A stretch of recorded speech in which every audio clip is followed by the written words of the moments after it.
Hello students, parabola से ये एक क्वेश्चन है।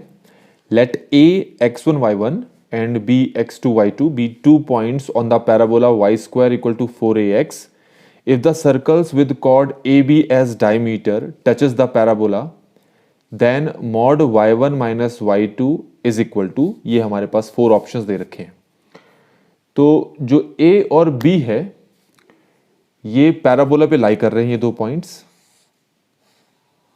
मान लो ये हमारे पास A है x1 y1 और ये हमने दूसरा पॉइंट ले लिया x2 y2। ठीक है, तो ये कॉर्ड हो गया। तो हमसे कहा है कि ये जो पैराबोला है इसकी इक्वेशन है y square equal to 4ax। अब ये जो हमारे पास कॉर्ड है इस पैराबोला का, ये एक सर्कल का क्या है, डायमीटर हो गया। ठीक है, एक सर्कल का ये क्या हो गया, डायमीटर हो गया। ठीक है, तो हम क्या करेंगे, हमें सबसे पहले उस सर्कल की इक्वेशन फाइंड करनी है।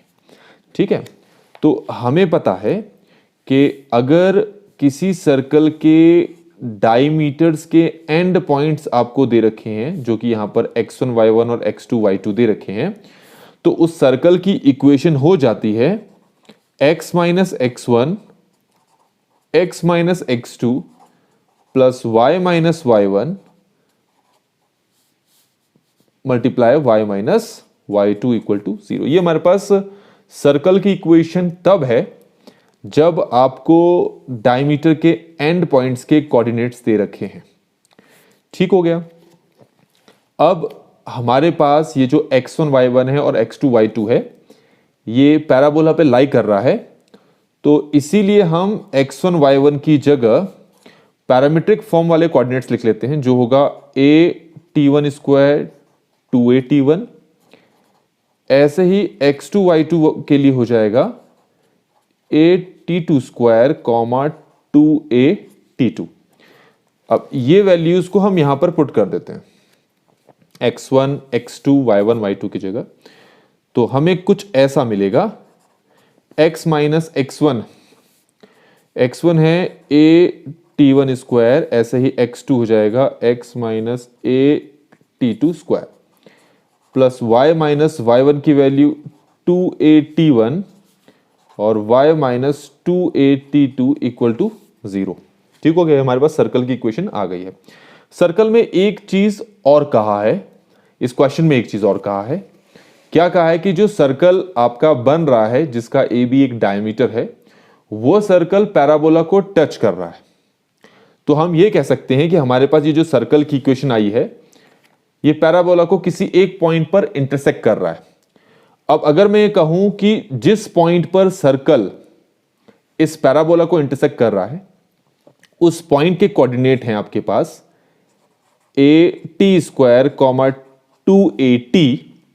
ठीक है, ये भी मैंने इसी फॉर्म में ले लिया क्योंकि ये भी पैराबोला पे ही लाई करेगा, और चूंकि उस पॉइंट पर ये सर्कल पैराबोला को टच कर रहा है, तो ये सर्कल की इक्वेशन को सेटिस्फाई करेगा। इसका मतलब मैं इस पॉइंट को इस पूरी इक्वेशन में पुट कर सकता हूं। इसकी जगह पुट करूंगा मैं a_t square minus a_t1 square. ये हो जाएगा a_t square minus a_t2 square. y की जगह हो जाएगा 2a_t minus 2a_t1 2a_t minus 2a_t2 equal to 0। अब हम क्या करने वाले हैं, इस पूरी इक्वेशन को हम यहां पर सिंप्लीफाई कर लेते हैं। कैसे करेंगे सिंप्लीफाई, ये देखिए जरा। यहां से हमारा a कॉमन आ जाएगा, यहां से भी a कॉमन आ जाएगा, तो टोटल a स्क्वायर कॉमन आ गया। तो यहां क्या बचा, यहां बचा t square minus t1 square, और यहां बचा t square minus t2 square. लिख लेता हूं इसको, t square minus t1 square t square minus t2 square. यहां से 2a कॉमन आएगा, यहां से भी 2a कॉमन आएगा, तो टोटल हो गया हमारे पास 4a स्क्वायर। ये बचा t माइनस t1 और यहां पर बचा t minus t2 equal to 0। अब इसको फर्दर सिंप्लीफाई करते हैं। देखो, इसको हम लिख सकते हैं t minus t1 t plus t1, इसको लिख सकते हैं t minus t2 t plus t2। तो इस पूरे में से हमारे पास कॉमन क्या आएगा, एक तो a स्क्वायर कॉमन आ जाएगा, यहां पर t माइनस टी वन और t माइनस टी टू है, यहां पर भी है, तो वो भी कॉमन आ जाएगा। तो t माइनस टी वन और t माइनस टी टू भी कॉमन आ जाएगा। बचा क्या, वो हमें यहां पर लिखना है। यहां से तो बचा t प्लस टी वन, यहां से बचा t प्लस टी टू, और यहां से बचा हमारे पास प्लस 4। ठीक है, तो ये पूरी इक्वेशन 0 के इक्वल है। तो ये 0 के इक्वल हो नहीं सकता, ये दोनों भी 0 के इक्वल नहीं हो सकते, क्योंकि अगर ये दोनों 0 के इक्वल हुए तो इसका मतलब हो जाएगा कि t t1 के बराबर है, t t2 के बराबर है। मतलब कि जो a b जो आपने कोऑर्डिनेट्स स्टार्टिंग में लिए थे, a b और ये तीसरा जो कोऑर्डिनेट लिया था, ये तीनों एक ही जगह पर लाई कर रहे हैं।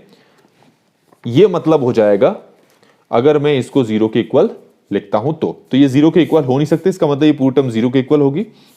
तो इसको 0 के इक्वल रख के सॉल्व करूंगा तो ये बन जाएगा T square plus T one plus T two, और बाहर t plus T one T two, और ये हमारे पास यहां पर प्लस 4 इक्वल टू 0।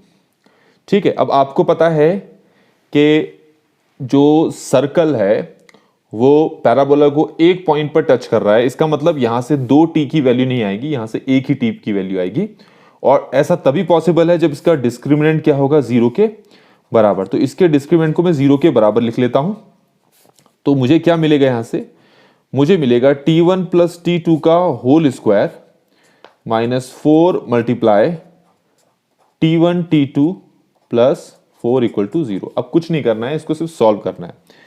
तो ये हो जाएगा t1 square plus t2 square plus 2t1 t2, यहां से माइनस 4 t1 t2, यहां से माइनस 16 इक्वल टू 0। इसको सॉल्व करोगे तो ये हो जाएगा माइनस 2t1 t2। तो फिर ये पूरी इक्वेशन बन जाएगी t1 माइनस टी2 का होल स्क्वायर, और माइनस 16 को वहां शिफ्ट करेंगे तो ये कुछ ऐसा मिलेगा आपको। ठीक है, तो स्क्वायर रूट ले लेते हैं दोनों तरफ। तो ये हो जाएगा t1 minus T2 equal two plus minus 4। ठीक हो गया। और अगर मॉड ले लूं तो ये बन जाएगा t1 minus T2 equal to 4। ठीक है, अब क्वेश्चन में हमें फाइंड क्या करना है, ये इंपॉर्टेंट चीज है, क्योंकि तभी पता लगेगा। क्वेश्चन में हमें मॉड y1 माइनस y2 लाना है। तो मैं क्या कर लेता हूं, दोनों तरफ 2a से मल्टीप्लाई कर लेता हूं। तो इसको 2a से मल्टीप्लाई कर लूंगा तो ये हो जाएगा 2a t1 minus 2a t2, और इसको 2a से मल्टीप्लाई करेंगे तो ये 8a आ जाएगा। 2a t1 हो गया आपका y1 और 2a t2 हो गया y2। तो ये मॉड पहले से लगा हुआ है, तो ये किसके इक्वल आ गया, 8a के इक्वल आ गया। तो इस तरीके से देखा जाए तो इस क्वेश्चन का हमारे पास जो आंसर मिल रहा है वो ये बी पार्ट मिल रहा है। तो बच्चों ये सोल्यूशन हमारे पास यहां पर कंप्लीट हो चुका है इस क्वेश्चन का। Thanks for watching.